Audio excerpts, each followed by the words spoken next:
Damals in den Good Old Days haben sich Leute noch die Flex gekauft und einfach gelesen, was da drin steht. Heutzutage ist das Problem schon fast umgekehrt und man hat einfach viel zu viele Informationen. Ich meine, du kennst es doch auch. Du machst Instagram auf, jeder erzählt dir was anderes, um seine Subs zu promoten, keiner trainiert mehr richtig. Und Leute haben vergessen, was Bodybuilding wirklich heißt. Zum Glück gibt es noch Hoffnung und heute schauen wir uns an, was es heißt, wirklich ein Bodybuilder zu sein. Socrates apparently once said, "It's a shame for a man to grow old without seeing the beauty and strength of which his body is capable." Which is why it's such a shame he died 2300 years before Greece was ruled by Kyriakos Grizzly.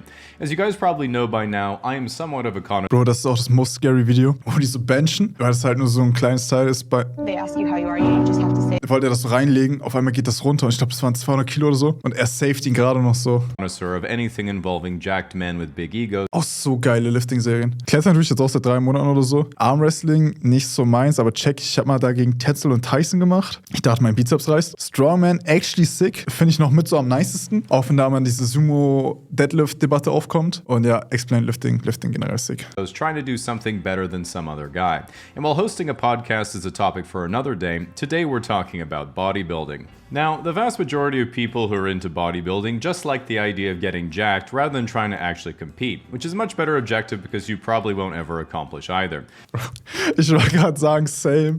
Aber da kommen direkt die Shots raus. Nee, ich finde auch Bodybuilding an sich sick. Aber also es wäre ja eigentlich nur Kraftsport so gesehen. Aber dieser Wettkampfaspekt, also sich auf die Bühne stellen, wir hatten das schon mal im Stream besprochen, ne? Aber ich finde es halt so crazy, dass beim Powerlifting hättest du zum Beispiel ja genaue Werte, so wenn du es schaffst oder nicht schaffst, ist minimal Interpretationsspielraum, aber du machst einfach so clean, dass es keine Diskussion da gibt. Wenn du halt beim Bodybuilding bist und dann entweder sitzen da teilweise Coaches in der Jury oder Leute, die sich kennen, das heißt, du wirst ihn ja immer besser bewerten, weil du halt eine Sympathie zu denen hast, oder Leute, die du nicht magst, ist ja noch schlimmer dann, dass dann einfach so subjektiv bewertet wird, auch wenn, ja, Bodybuilding kann man objektiv machen und so. Wir haben auch mit Sepp zusammen ein Video darüber gedreht, aber in meinem Kopf ist es halt immer noch subjektiver als ein Sport, wo es nach klaren Gewichten halt geht. Oder auch noch, wie du dich vermarkten kannst, sodass halt keiner gewinnt, der jetzt nicht so wie ein C-Bum ist und so, wo du halt so ein, ich sag mal, extremes Vorbild hast und der auch noch werbefreundlich ist, wo du es gut vermarkten kannst. The most common reasons guys get into bodybuilding is because they want to get girls. Insecure. And while you get over that phase quickly, a big reason for this is because many wannabe bodybuilders started their gym journey from the humble and insecure teenage Google search, what body type do girls like in a guy? Now, this is an eye-opener because the answer is rarely C-Bum, Ronnie Coleman, or even Arnold, which makes no sense to the average guy who always pushes the character creation slider all the way to the right. For example, for any girls watching right now, I say rhetorically, which do you think is more attractive? A. Brad Pitt in Fight Club, or B. Christian Bale in The Machinist? Now that you've locked in your answer, the bodybuilders will reveal how they compare the two, which is of course C. They're the same picture, it's just lighting and a pump.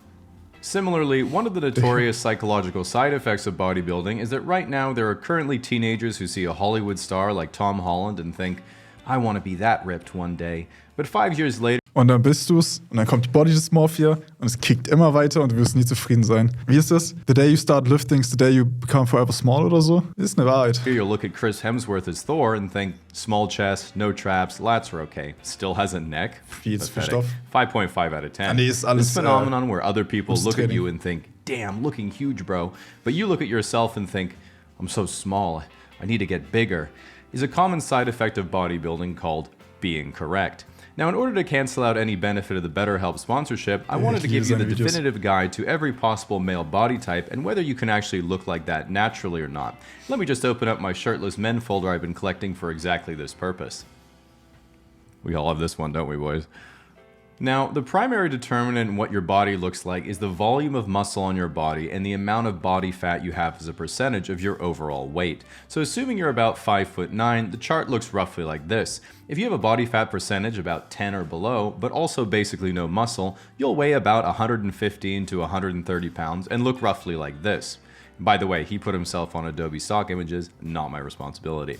As you add on more muscle while maintaining the same overall body fat percentage, you can see you go from Twitch streamer to otter mode, then you're basically jacked to the tits, then diced to the socks, then you eventually get to the final form of anyone with a low body fat percentage, which is actually looking like you lift when wearing a shirt. So the second row is exactly the same progression, except with a body fat percentage of 15 to 20%. Notable physiques in this category include skinny fat, the dad bod, the daddy bod. Then of course you have the power builder, which is either an off-season bodybuilder or a power lifter trying to cut. Then of course the notorious bear mode. I swear I'm not making these up, these are actually established taxonomical classifications. So then at 25% body fat and higher, we have white collar dad bod, the median American, blue collar dad bod, the true powerlifter, and of course transcendent. Now, the good news is that first of all, everything in the first column is achievable naturally.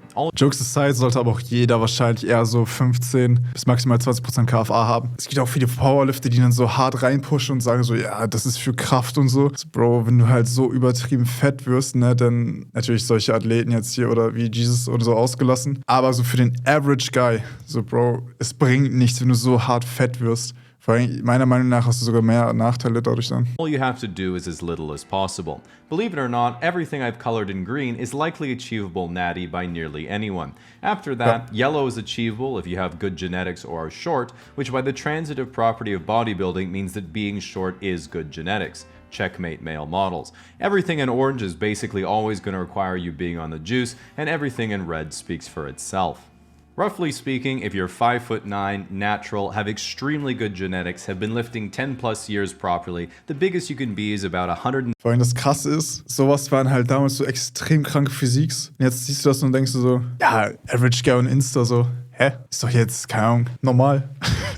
Und da ist 22, wie alt ist der Sam Sulek oder so? 23, 24? Wait, wir schauen nach.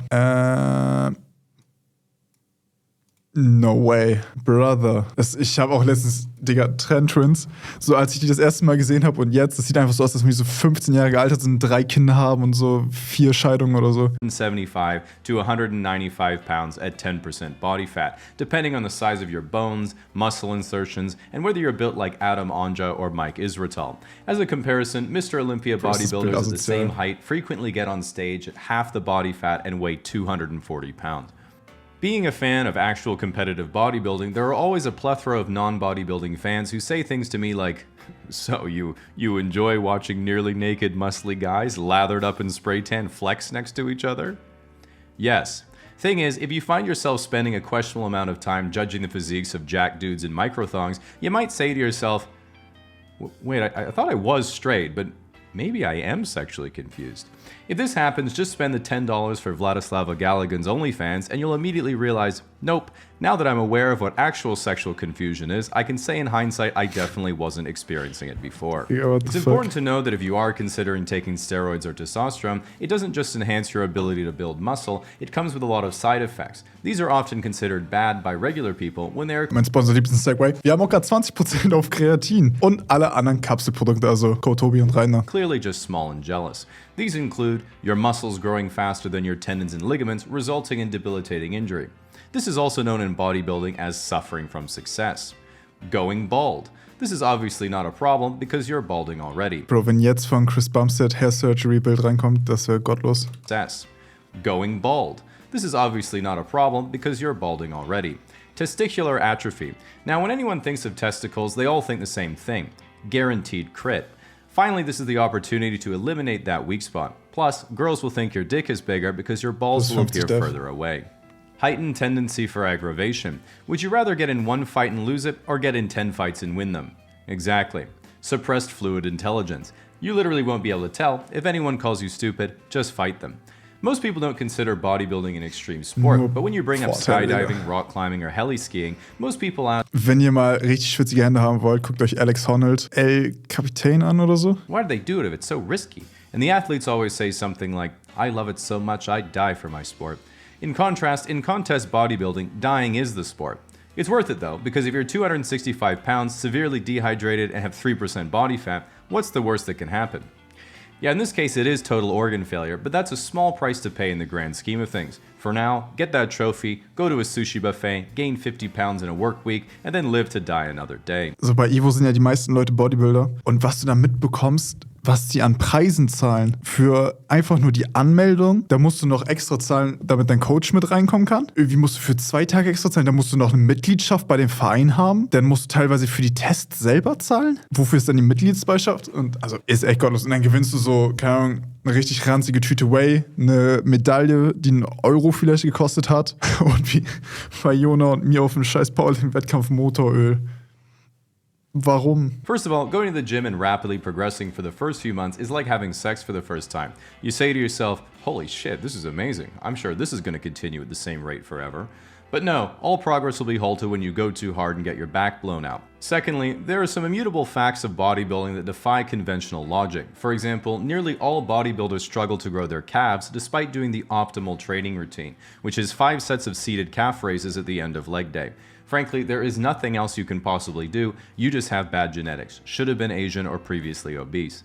Third, in order to bodybuild effectively. Auch wieder Side Note, wenn du so im Fitnessgame länger drin bist, beim, keine Ahnung, Evoland Team Meeting jetzt, was wir hatten, ich bin mit einer der dünnsten da und würde halt nicht so als breit zählen oder so. So, ich fange bei BJJ an, ich bin da immer der Breite. So, Digga, ich wiege knapp 90 Grad oder 87 oder so. So, das ist leicht für die meisten Bodybuilder hier. So, das ist so, keine Ahnung, wenn du kurz on stage bist oder so. Was war Sepp? Sepp war doch irgendwie 85 on stage oder so? 88 oder irgendwie so.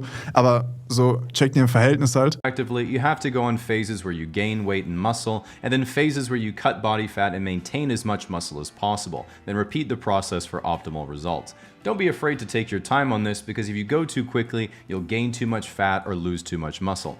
Personally, I like to do a 3 or 4 month bulk, then a 4 to 5 year period of telling people I'm cutting. Lastly, the most important thing about bodybuilding is that it's not about winning a trophy or getting the honeys. It's about putting on a dress shirt, rolling up your sleeves, and receiving a compliment on your forearms once every few months. It's not about being the most jacked guy at the pool party, it's about achieving negative buoyancy. Ultimately, at the end of the day, like all sports, bodybuilding isn't about the destination. It's all about burning more calories per day so you can eat more. Now, if you ever find yourself looking at a picture of Kyriakos Grizzly and thinking, what if I never become this? As a single tear rolls down your cheek, you might want to consider today's sponsor. Wenn euch das Video gefallen hat, checkt den Livo-Store ab. Wir haben gerade noch die Aktion 20% für Kreatin und Kapselprodukte. Und lasst ein Abo da. Wir sehen uns morgen.